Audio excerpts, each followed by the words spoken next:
live tonight for a special Saturday night episode. We got episode number 14 with Mr. Jeremy Breault here at ARCS Behind the Driver. We'll get started here in just a moment.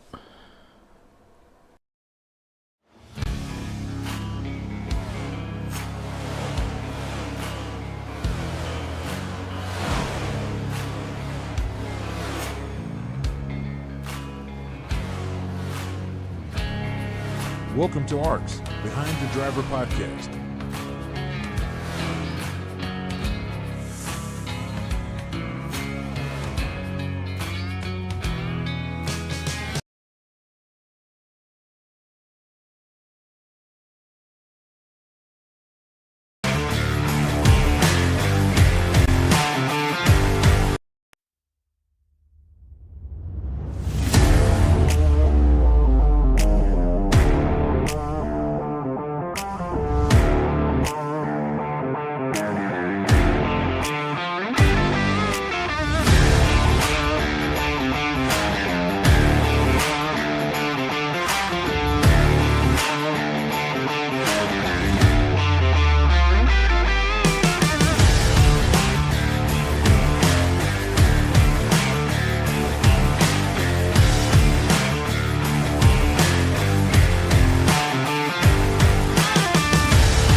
Welcome everyone to episode number 14 here at ARCS Behind the Driver. We got Mr. Jeremy Breault.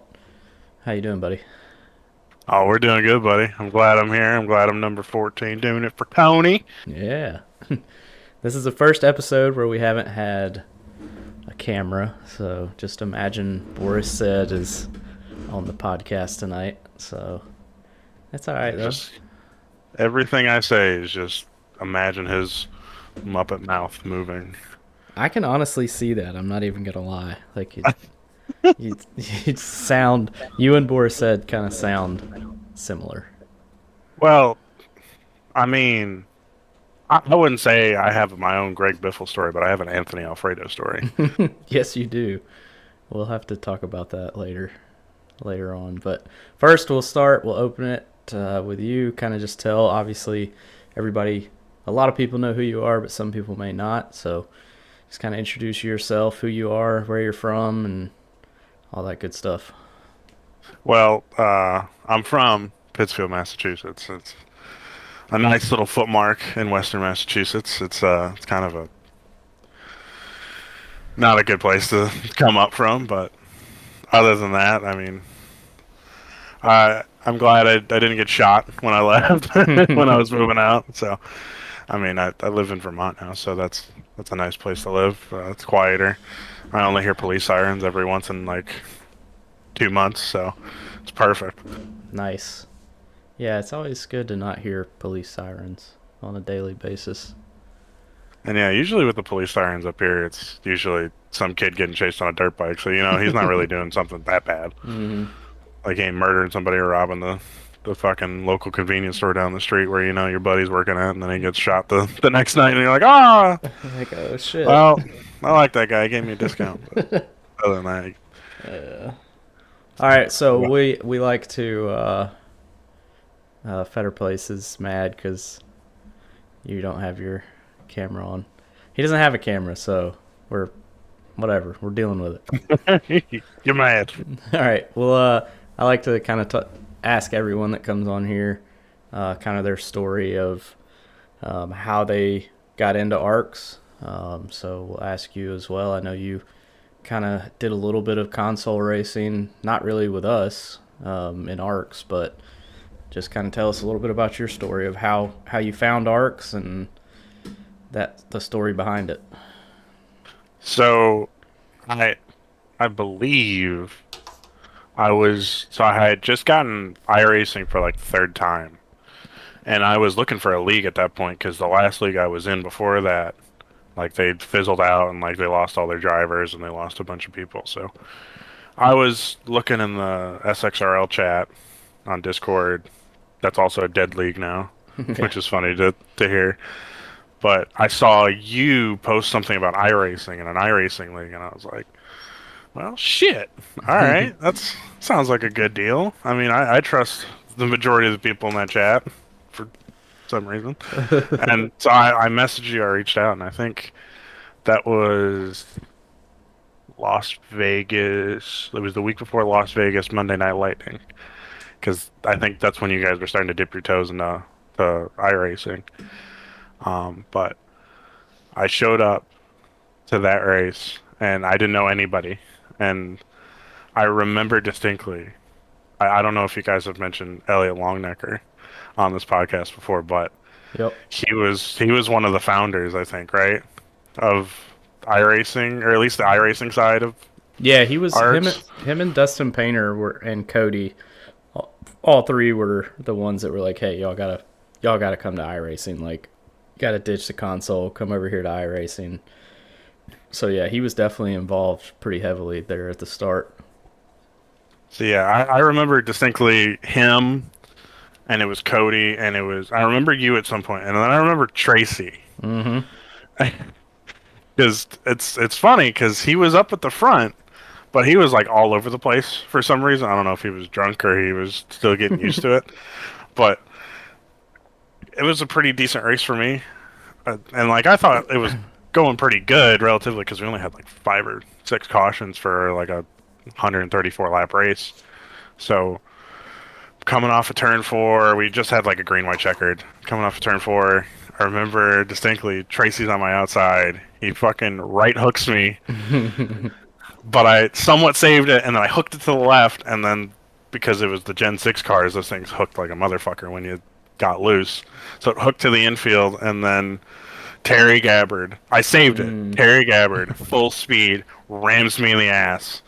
And I was just like, wow, I really don't want to fucking come back now next week.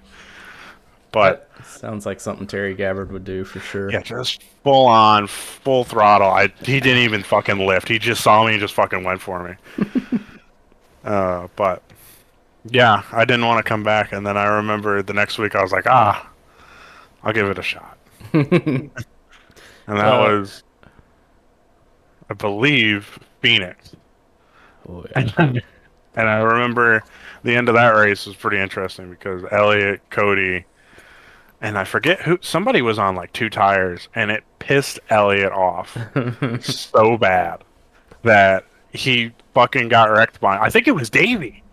It was Might have Davey. been. Yep, that sounds So, right. Davey was on two tires on the final restart, and Davey like door slams him because he got loose or something, and just freaking knocks him up the track. And Elliott had led like the whole time, and Cody was right behind him. And then they knocked into each other, and then I magically get through without incident, and go on to win the race, and then I guess that's history at that point. Yep. Now here you are. What, like 3 years later, 2 years later, still racing with us. Yeah, it's kind of crazy to think like if I didn't come back that second week, like how Yeah. everything would have been completely different. Yep. Could have changed your whole career. You still have that A squared trophy, right? Yeah, I gotta send it to Tommy at some point Yeah. before his championship reign is over. Yeah, because he's not running full time this year, so he definitely won't get to keep it for long. So No, we might have to figure something out and let him keep it for for a all, couple months and then send it to somebody else. yeah, he just gets it for like a week and then has to send it to the next guy. Yeah, what a bummer. So one of the other questions I kind of ask everybody, it's it's kind of a two-part question, but who are some of the, I guess, most fun people for you to race around, or cleanest, or whatever you want to say? And the second part is who are, maybe it's one person or two people, who is the least favorite for you to race around when it comes to running in ARCS? Like currently or past or Just anything, just throughout your career in racing. I mean, I remember distinctly like the A-Rock Daytona. Like I don't have like a specific group of people. Like everybody's fun to race with, like especially like when we're all in like the same chat and we're all fucking around with each other and we're all shooting the shit. But I think the most fun racing I've had was we did A-Rock at Daytona, and it was literally just slingshot after slingshot after slingshot after slingshot after slingshot, and we're Yeah. just sending it on each other every lap, and then we all just wrecked, and then we were in the chat at the same time, just all screwing around, having a great time. But I distinctly remember, who did I not like racing around? It's tough. It's tough to think It's about when you get put on the spot, because of course I've had mine. I've had the 27. oh god, Fuck the 27 debacle. fuck So, him. yeah, me and Daniel Michelle, have not gotten along throughout All the right, square. there you go. Yeah. I kind of forgot he existed for a second. Not to like be that guy, but like Yeah. Dude, it's hard. It's hard in A squared because like, no shit. Sometimes I'll be running around. I mean, like I finished 10th at Dover somehow. Don't ask me how, but sometimes I'll be running around in like 12th and 12th, 13th, maybe 20th, and like I'll just happen to like look at the relative or look at the standings or something, and I'm like, holy fuck! I had like, even like sometimes with you, like I'm like, I had no fucking clue Jeremy was even in this race. Like what? Like we have so many fuckers out here. I have no idea where anyone is, and then I'll see somebody pass me, and I'm like, holy fuck, they're racing? Like, I didn't even know they were in this damn race. Like, it's just crazy. I think that happened to me a day ago with Briley. I think he was filling in for Dustin, and like I'm going by the 65. I'm like, oh, it's Dustin, and then like 2 laps later, I see the 65 in a wreck, and Briley talks. I'm like, what the fuck? Like, It's like, wait, all right. yeah, it's a lot to keep up with. But yeah, Daniel Michelle is definitely one of mine. I haven't had any real serious issues with him this year yet, but last year definitely there was a couple times where he got under my skin. But it's hard to think about, because most of us just we have a couple people that we don't like racing around, but then once the race is over, it's like you kind of just forget about it, and it's like, nah, I don't remember. Yeah, like I'm not really getting paid to do this. It's like, you know what I mean? Like I'm not getting paid to be mad at this fucking guy. Yeah, I would have to say, like recently, it would have to be Daniel Michel. yeah, And one of like, I don't think this is ever documented on the broadcast because I mean I was running mid fucking pack, but like it was at the Roval last year. It was one of the last races I did before like I took another hiatus before yeah. I came back full time this year. And he's fast. I will give him Hmm. that. Like he is fast. But like there's just sometimes where he just doesn't think about the next move. And that's Yep. where he goes wrong some of the time because he'll just send it into a corner and just not give a fuck. And I mean, I Yeah. wish I had that kind of mentality because I probably could pass a lot more people Hmm. if I did that. But like, I remember he sent it on me on the backstretch chicane and he fucking railed me at least like 50 mile an hour faster. And he wasn't gonna make the fucking corner, but he just sent it into the corner so hard and it shot me over the turtles. And he tried to pass me. He got the penalty, and then he got up to me again, and I was going to let him go. But he ran into me again, and I went, "All right, motherfucker, Yeah. I'm fucking done with you now." And I just door slammed the living shit out of him, going into the front stretch chicane, and then I finally think I lost connection or something because like I was hitting him so fucking much that the fucking game lost control or Crashed. something. Yeah, it just like I lost connection and it was over, and I was like, "All right, fuck this, I'm done." Yeah. So who's some of your favorite people to race against? I know it's hard to pick because there's so many people, but like I think probably one of the most couple of the most common answers are Donald Ray, myself, Dustin Painter has been brought up several times. Just who's some people that even if it's past, that you've enjoyed racing around. Um, if we're gonna talk about past, Trey Kirk, he was a Yeah. lot of fun to race around. I loved racing around him. Hmm. I remember we had a Monday Night Lightning race at Richmond where we came across the line off of four, like I'm in the air, like we came together off of four, I'm in the air, like almost almost beat him, and he just like barely beat me by like I don't know, like 2/100ths. Yeah, I Like remember we that slammed so race. hard. That Yeah, was it that was was. a great race. I still can't believe like that's how it finished. Like we came together and like I flew through the air and he still fucking beat me. I'm still pissed about that, but that was an awesome finish. But Tim, when Cody ran full time, that was a lot of Hmm. fun. Um, I like racing around Gaiman. Gaiman, he races me clean. Donald Ray, he still races me clean, even Yeah. though sometimes I don't think he should for some of the things I've done to him. But He's got a short memory. He doesn't hold grudges for hardly ever, honestly. yeah. Um, and yeah, Painter. I love racing around Painter. Uh, I just there's just not very many people we get to like really race around because just like the tracks and cars we race on, they like don't provide the kind of racing that like the old car used to, like on short Yeah. tracks, where we could just be side by side all the time and like the tires would wear, but they wouldn't just instantly kill everything as soon as you like were done with the tires. Hmm.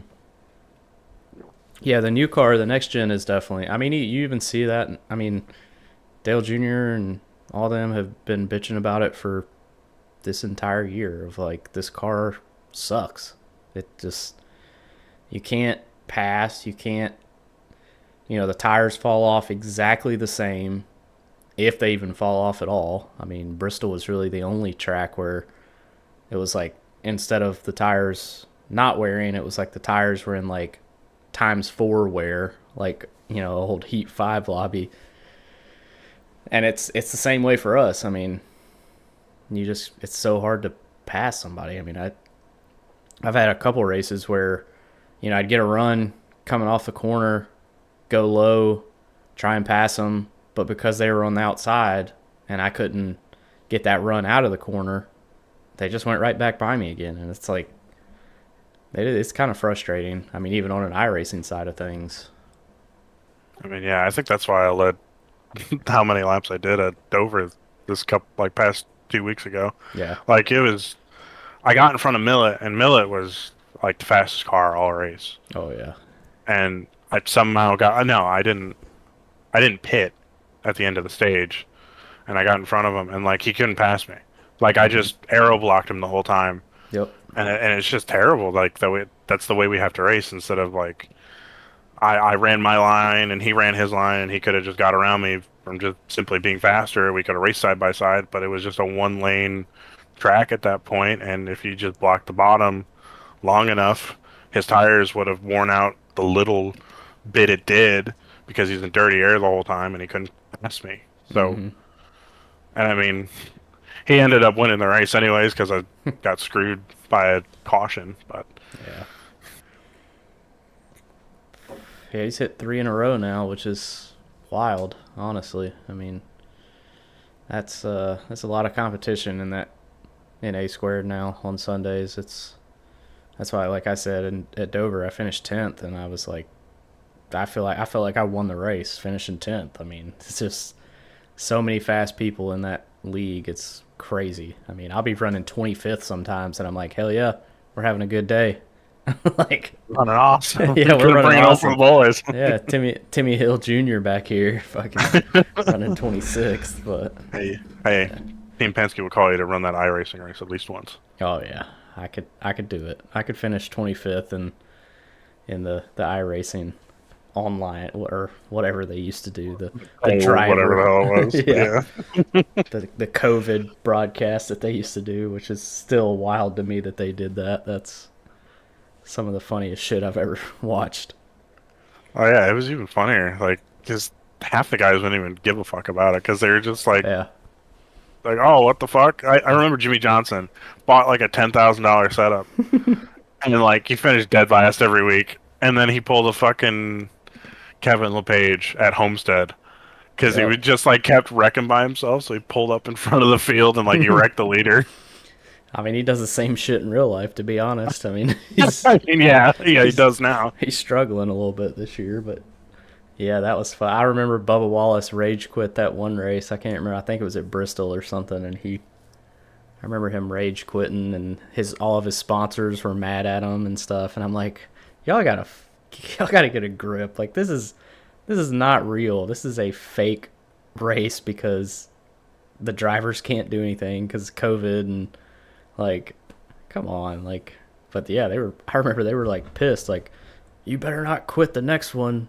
And Bubba's like, or what? Like, what are you gonna do? Take my sponsorship away because I quit an iRacing race early? Like, I think Blue Emu dropped him.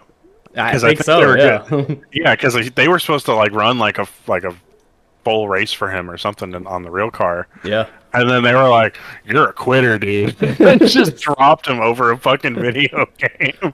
That's wild. But I mean, we know Kyle Larson. I mean, The ultimate he got Blue Emu situation.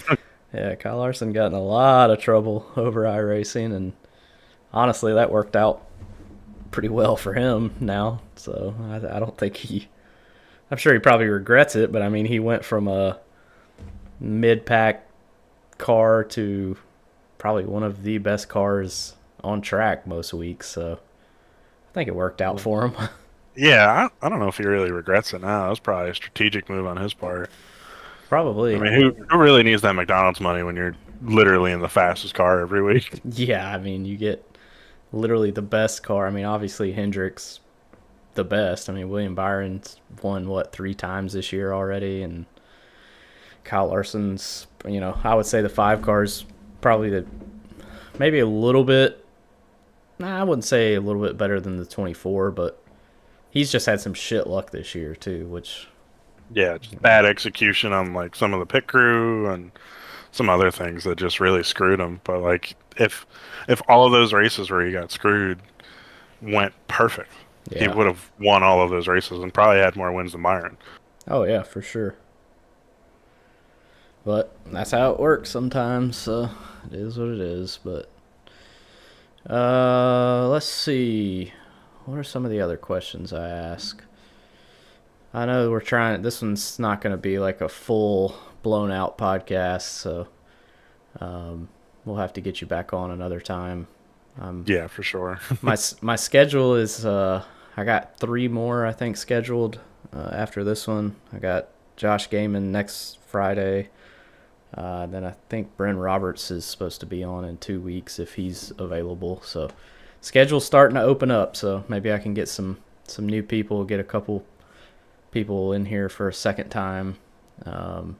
We've started to, gain a little bit of traction on people watching and viewership and stuff like that. So it's been fun so far. But tell us about your A Squared Championship. Obviously, those are very, very difficult to get. Seth has the first two on when we were on the console, then you had one, and then Tommy Reynolds had the last one, and then this year, who knows who it could go to? It's a lot of talent out there. But tell us about your A Squared Championship, how you how you won it, and kind of just how it felt. Well, as every good season starts at Daytona. So I remember distinctly that season I didn't finish Daytona, and I didn't even finish the second stage because I got wrecked out twice before the end of stage two. And I remember watching the finish from, I think it was either Cody's or your point of view, because that was when we were with Sideswipe Yeah. still, when we were allowed to have that. Yeah. And yeah, I just remember being like, wow, this is going to be a garbage season. Like, just thinking right off the bat it was going to Yeah. suck. And then, did we follow the real schedule at that point? Yeah, we still followed the real schedule. This year's the first time where we aren't really following the real schedule. So the second race of the season would have been Auto Club. Yep, because they still went there. Yep. So yeah, and that race played out like an actual plate race because the setup we had like made the track feel like an actual like plate track, which was really weird if you really think about it. Like 15 to 20 cars all packed up together at Auto Club, just running around the top, just waiting for one guy to mess up and get out of line. And then I think it ultimately came down to me and James Kerr at the end, and I tried to, before Ross did it, I tried to pull a Ross move and bounce off the wall in 3 and 4, and he got me coming off of 4, and then I wrecked into the infield, making a show out of it. Yeah, And then I remember finished that. it. That was a fun race. That was one track where I was like, holy shit, Kerr is flying around this damn track. Like he had a lot of speed that night. I don't know what he was hitting on, but he hit on something. I mean, he hit on it good. I mean, Yeah. because he was up front the whole race. I remember that. And then we went to Vegas after that, and I distinctly remember like something with like 20 to go happened, and like it was, I don't know if it was a weird pit cycle that I was on or something, but like I took advantage of 4 tires when everybody else didn't for some reason, and like I flew around. Was Trey Kirk racing at that point? I distinctly Yeah, I think so. remember. Yeah, because I remember it was between me and him coming off of turn 4, and I think I barely beat him to the line. Yeah, that was back when he would run our dirt races on. I think we did them on like Monday or Tuesday night back then, and he would just wax the entire field, and then he would run Sunday nights. I don't think he was full time. I don't think he was there every week, but I think he was there pretty much every week. So was that the first year that we did the next gen car? Yeah, that was the first year of the next gen car with A Squared, Yeah, because we did it with Monday Night Lightning, the second Yeah, season that of that, was whatever that was. that was when I think the season that season that we started was that when they like the car was like kind of broken almost. Like you literally could just full throttle around like Vegas or like any mile and a half. You were just like you had it just pinned to the floor. I remember that being a problem for the first like couple races, and then they finally did the update, and it kind of changed it a little bit. But Yeah, I remember that. I think it's because they still thought, or when they first made the next gen car for iRacing, it what NASCAR wanted was a plate race every race. That's what they wanted for anything over a mile. But they, thank God, they didn't do that because at the very least, the mile and a half races are pretty decent whenever they come on TV. But like it was gonna be actually terrible from the testing that I yeah, saw. Like they would do like test restarts with those cars with the giant ass spoilers and the giant ass splitters and the giant ass whatever was on them yeah, and the low ass horsepower. I think it was even lower than 550. It was either 550 or lower. yeah, And they would get a decent like restart in and then it would just single file out so quickly and nobody could get a run, nobody could do anything and they would just sit there for like 10, 15 laps and they'd stop the test and they were like, yeah, no, we're done with this. And yeah, that's when they went to the 670 package. But yeah. yeah, I still think it needs more horsepower, but I know Denny Hamlin thinks the same thing. I've been catching up on all the Dale Jr. podcasts, the Denny Hamlin, all that, trying to listen to this year's stuff, and I think everybody's just kind of frustrated with this car, not only in real life but in our racing too. I mean, Dover was bad because, I mean, no shit, dude. I started 29th at Dover. The first wreck that happened, I had no idea they were wrecking until literally until the car in front of me swerved left. And when he swerved left, there was a car sitting on the outside wall. And I was like, what the fuck? Like, I mean, because the fog was so bad, I couldn't see smoke. You couldn't tell that people were wrecking. You had no idea. So I just barreled in there. I'm thinking everything's good. And nobody said anything on the race comms for that first wreck. And I'm like, oh shit, there's a car here. And I hit the brakes and it locked up. And I don't even know who I hit, but I destroyed them because I mean, I couldn't see a damn thing. yeah, I remember I got killed from behind in that wreck Mm-hmm. because I was like 30th or something because I qualified like shit, Mm-hmm. and I slowed down because the caution finally waved, and then somebody just barreled in there at full speed and like just couldn't. I don't know if they couldn't see, but at that point like you should be slowing down because there's a caution, but like they just freaking just sent it and Yeah. just killed me, and then I ran into somebody in front of me, and then like I'm surprised the car wasn't killed after that. Yeah, I know my car was pretty much destroyed after that first wreck. I think I used my fast barrel on like lap 5, and I was like, this is so stupid. I just rode in the back for the rest of the race, and everybody else just kept wrecking and kept destroying their shit, getting trapped laps down, and then finished 10th. So, I mean, it worked out. But yeah, that race was pretty rough because you couldn't see a damn thing. I mean, I don't know how the broadcast looked, but like I watched a when little you, bit of it. It was definitely a little tough to see, but it wasn't as bad as I thought it was going to be. yeah, it wasn't as bad from the driver's seat, which is usually where it shouldn't be as bad. Yeah, true.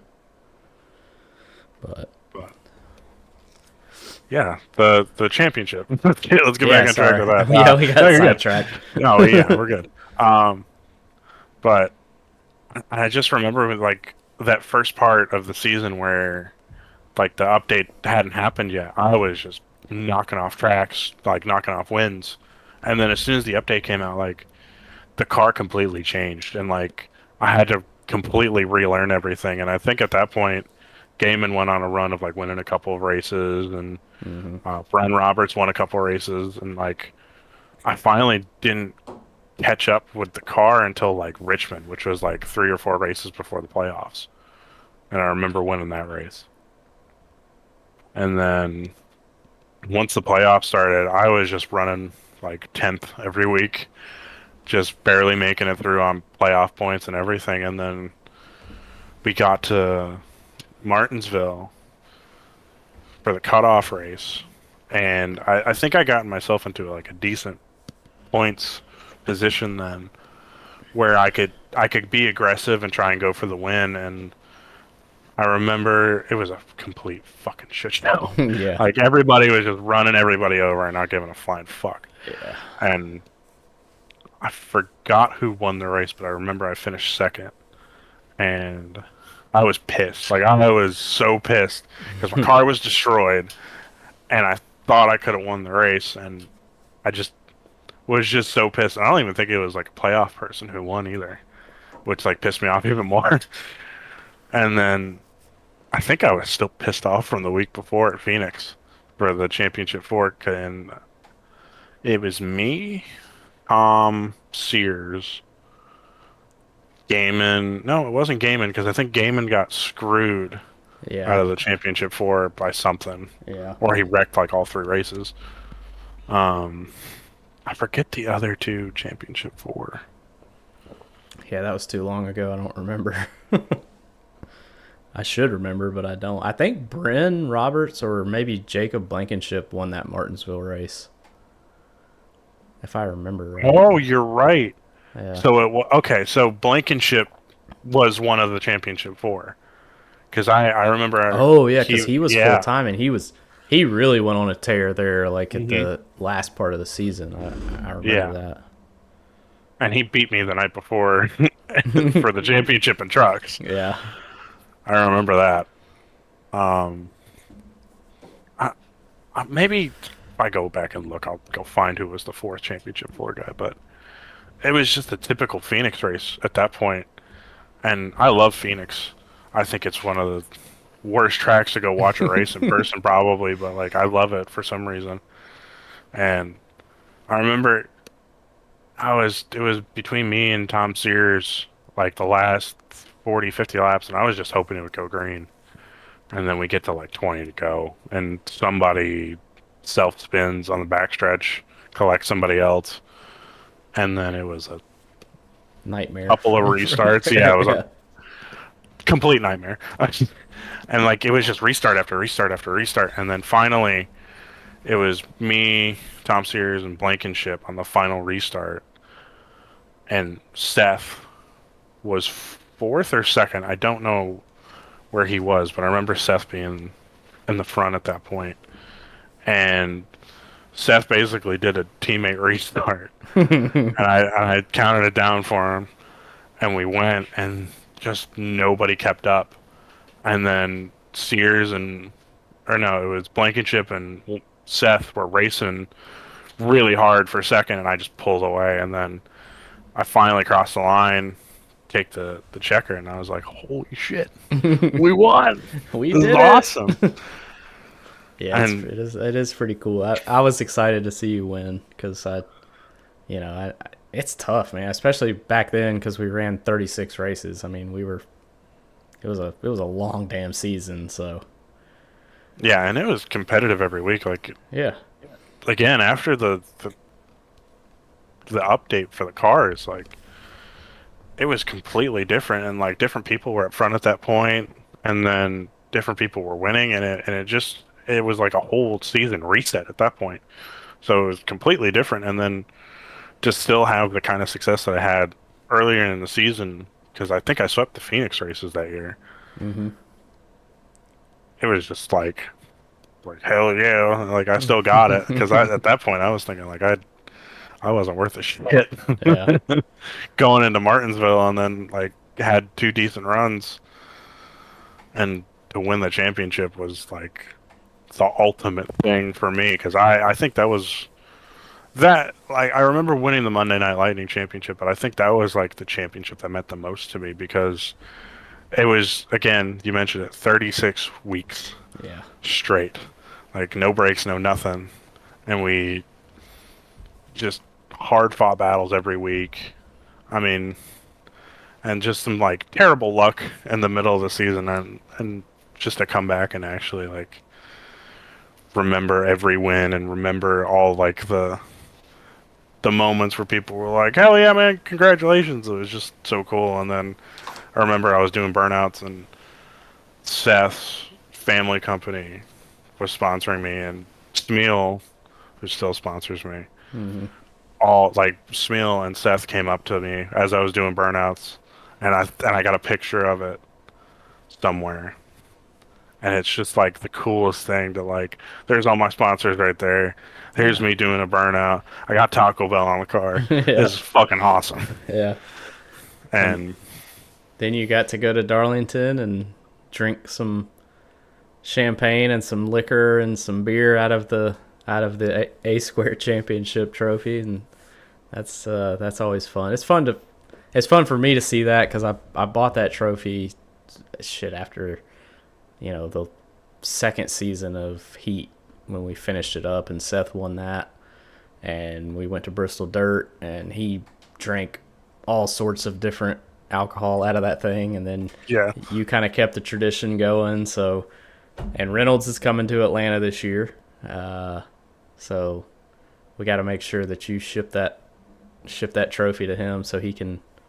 I know he's not of age, so maybe we'll put some apple juice in there for him or something. But yeah, definitely some apple juice for him. But some I'll apple keep the tradition going. apple juice that may or may not taste like whiskey or champagne or wine or something. Well, Yeah, it's just a taste. yeah, it's just a sip. I mean, he's old enough to take a sip, But that's always fun, is to get to see the past champion, enjoy it. And I mean, I think we'll probably get to a point, and it might even be this year, where whoever wins the championship, may not be interested in coming to, our corporate event. But damn, I hope somebody wins it that, comes to these trips with us, and we can continue that tradition. But if not, I'll just tell them, hey, you better take a video of you taking a drink out of that thing at some point, whoever wins it. I mean, I hope I'm the one that gets to come back and do it. Yeah, I mean, that would be maybe awesome. Yeah, maybe you could bring it back and keep it for another 2.5 years or however long you've had it. Yeah. I mean, it's been like 11 months, I think, because we went in May last year, and I got it. Yeah, we went in May, and that's when Seth gave it to you, because we gave it to Seth at Bristol Dirt, which was April of the year before. So Seth held on to it for about a good year, and then you've had it for almost a year, and then poor Tommy Reynolds. I mean, we're not going to Atlanta until August. September. So, September or August or what? Yeah, September. I'm sorry. And he'll get it for pretty much from September until the next corporate event is, and then pass it off to whoever wins it this year. So it sure as fuck ain't gonna be me. That's for damn sure. I need to hire a coach or something to try and make me faster. I don't know. I don't have time to practice anymore, so I kind of just show up and finish where I finish. I just don't have it in me to practice like I'm sure some people, practice a lot. And I just don't. I just don't have the time for it anymore. Yeah, neither do I. Like, it's hard, because if this was my job, I'd be like, hell yeah, I'm going to practice every day. But, like, I don't. I mean, Yeah, like you I know said, we get paid a little bit to do this, but, like, only this if you're doesn't- good, though. Like, if you. Yeah, like, Yeah. there's only a select few people that get Yeah. paid to do this. So it's like, I'm not going to give up my paycheck to Yeah. do this and get evicted. If you're back there in 23rd in points like I am, you ain't getting a damn penny out of this shit. So Yeah. it is what it is. I mean, shit, I couldn't finish a race here this season besides Daytona for like a good fucking 6 weeks. I can tell you that. yeah. But you got the win right out of the gate, so that kind of helps you out, because as long as you show up for your percentage of races, I mean, you're locked in. So I don't really have that shot unless Daytona. I mean that's pretty much the last. Well, I forget our schedule's different, so hell, I don't know. I don't know how many more. Yeah, did we go to Daytona twice? I don't know. I would check, but I can't because I'm in this. Yeah. But yeah, I don't know. Our schedule's so different now. I'm used to just following NASCAR, so it's like in my head I'm thinking, well, I got Daytona right there at the end. I got one last shot, but I don't think we're. I don't know. I'd have to look. I think you got Atlanta because we haven't gone to Atlanta yet. That's true. Yeah. I could. We went to Dega. I think we go to Daytona twice. I'm pretty sure we do. Oh If yeah, not, Kent, like, yeah. Kent just said Daytona ends regular season, so I got a shot. okay. There you go. 2 more shots. Yeah, two more chances for the 12 car to get a bullshit Michael McDowell lock in to the playoffs type deal. Hey, you'll get past the first round. I guarantee you'll get past the first round, and then did we go to Dega twice? Can't answer that in chat, please. Yeah, I have no idea, to be honest. I think, yeah, he said Atlanta's in 4 weeks, and then we got Daytona as the regular season finale, and I'm pretty sure Talladega is in the playoffs at some point, but I could be wrong. I don't know. Who knows? I don't even know my own schedule. I'm just so used to following NASCAR because we've done that for 4 years now. So, yeah, he said Dega's round of 8. So There you go. See? I got a shot to maybe make it, and then after that, who knows? Yeah, I would love to get past the first round, but honestly, the way I've been running, I don't think I'll get past the first round. But Yeah, you've had some We'll shit see. luck for sure. yeah, I mean, what was it? Phoenix? I think Phoenix was like the first run of bad luck, and then it just continued for like 4 weeks after that, where it was just crash after crash after crash after fucking crash after crash. Yeah. Yeah, you'll have that on them big jobs. Man, them damn big jobs. Did Feemster put the session up already? I think he might have. Yeah, probably. We may already miss the first one. I don't know how long he had practice set up. I can't look, so I don't know. But I know we're doing some practicing tonight for the new series, High Octane, which is the old SS Chevy car that has like a shitload of horsepower, and that car is a lot of fun. So if y'all aren't doing anything tonight, come race with us. It's just practice. We're just getting ready for the series, but it should be a lot of fun. Yeah, I mean, I love these cars, and these cars a mile and a half are a fuckload of fun. Oh yeah, because you actually have to drive the damn thing. Like it's Yeah, not it just like, doesn't. yeah, it's not hooked into the track like the next gen. Like, Yeah, like it gets loose getting off the throttle instead of like you go into the corner and it's just like, oh, grip, instant grip. yeah, It's actually a drivable race car and takes, I don't want to say the word talent, yeah. but it takes a certain understanding yeah. of like throttle control and steering and braking. That's talent. Yeah, it takes more talent. Takes more talent than the next gen car. That's for sure. Exactly. Yeah. All right. Well, do you have anything else you want to add, or any other questions you have? I said we were going to keep it to 30 minutes, but we're already almost at an hour. Yeah, we're almost at an hour, so I figured we'll wrap it up. We'll make sure we get you on another episode, because I know we were kind of a little time restraint, but Yeah, I'll come back for another one, and we'll have a more in-depth look at some other stuff that happened. Maybe Yeah, some of the ARCS retreats that we because stories from that. There's a lot we could talk about for sure. We'll have to get you. Maybe you can order you a $20 camera off Amazon or something, so people can see Boris said in person. Yeah, we'll get the camera set up for next time. It won't be as bootleg as it is now. It's not bootleg. It's just a little last minute. It was last minute for me too. I was trying to get it. Couldn't do it last night and wanted to at least get it done. So, but thank you for coming on. We'll definitely have you back again. I'll let you exit out of the Discord, and we'll try and get into these high octane races and have a little more fun tonight.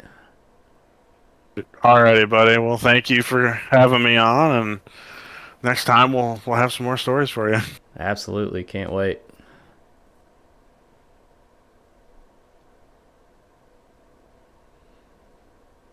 All right. Well, that is Mr. Jeremy Breault. That was episode number 14 here.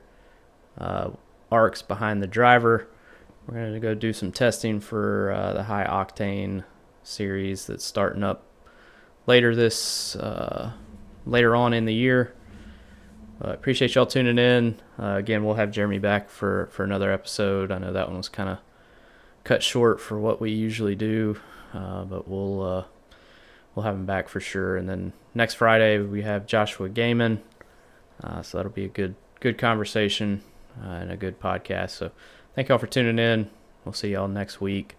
Back to broadcasting SRX as well as Joshua Gaiman's podcast right after. So thank y'all for tuning in. Till we see y'all next time, make sure you stay on that loud pedal.